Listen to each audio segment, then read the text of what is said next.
Let's play a little round of what if, right? What if Republican Representative Matt Gaetz gave Donald Trump the coronavirus? I know it kind of seems like a far-fetched thing, but believe it or not, folks, it's not actually that far-fetched.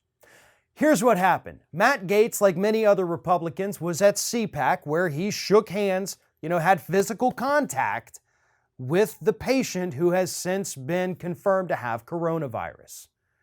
So Gaetz, like the other Republicans who touched this gentleman, decided yesterday he was going to put himself into that 14-day self-quarantine, closing down his Washington, D.C. office, but leaving his Pensacola office open, which to me was weird because we just had a man in Pensacola, one of Gaetz' constituents, that died from coronavirus. So I mean, if you ask me, I think that office should probably be closed too, but I'm not in charge of the Gaetz campaign, so I don't know.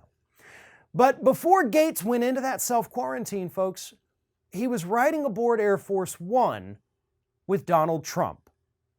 So, it is plausible that if Gaetz himself were infected with coronavirus, that he may have given it to Donald Trump. Now, in all fairness, I don't think that has happened, right? But I'm not a doctor, and I haven't seen Matt Gaetz' test results. And as of right now, neither has Matt Gaetz. Because unlike Ted Cruz, Matt Gaetz actually did get tested for the coronavirus. And those test results are not immediate. And last we heard from his office, they sent it out through Twitter yesterday evening, he was awaiting those test results, and we'll find out more. Been silent for a rather long time, but Gaetz assures us that he has not experienced any symptoms, and it's been 12 days at this point, which puts him kind of right at the longer end of the incubation period, but absolutely not out of the safety net area, right? I mean, the incubation period for coronavirus, according to the experts, is typically about 14 days.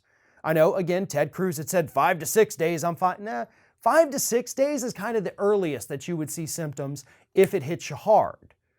For everybody else, it's typically about 2 weeks, and that's what we're coming up on with Matt Gaetz. It is conceivable that this man has this. And we don't know. And to be perfectly clear, I'm not saying that I hope he does either, because I don't. But I do have to point out the irony here, right? And we talked a little bit about this yesterday. Matt Gaetz is the one who put on that gas mask to read the paper, the appropriations bill for the coronavirus response. Then yesterday they tweeted out he did it to show how serious it is because he just wants everybody to be safe, and he was being safe. Well, he wasn't being that safe when he was shaking everybody's hands at CPAC and then riding aboard Air Force One with Donald Trump after he knew he had been exposed to that guy. Trump's a big germaphobe. I'm actually shocked that he hasn't come out and once again, cut Matt Gaetz off from access to him. Because don't forget, that actually did happen a couple months ago. Gaetz voted to limit Donald Trump's war powers, and then they cut him off for a couple weeks. He wasn't allowed to go to the White House, didn't get to ride on Air Force One. And trust me, if he got Donald Trump sick, that'll be the last time Matt Gaetz ever in his life gets invited aboard Air Force One again. Hey everyone, you know what this is. It's the end screen, where I'm supposed to beg you to like, comment, share, and subscribe for more content from Ring of Fire. But what I really want to do is ask you to consider becoming a member for more exclusive content and perks, including early access videos and exclusive videos. Check out the link in the description, or go to youtube.com/theringoffire/membership.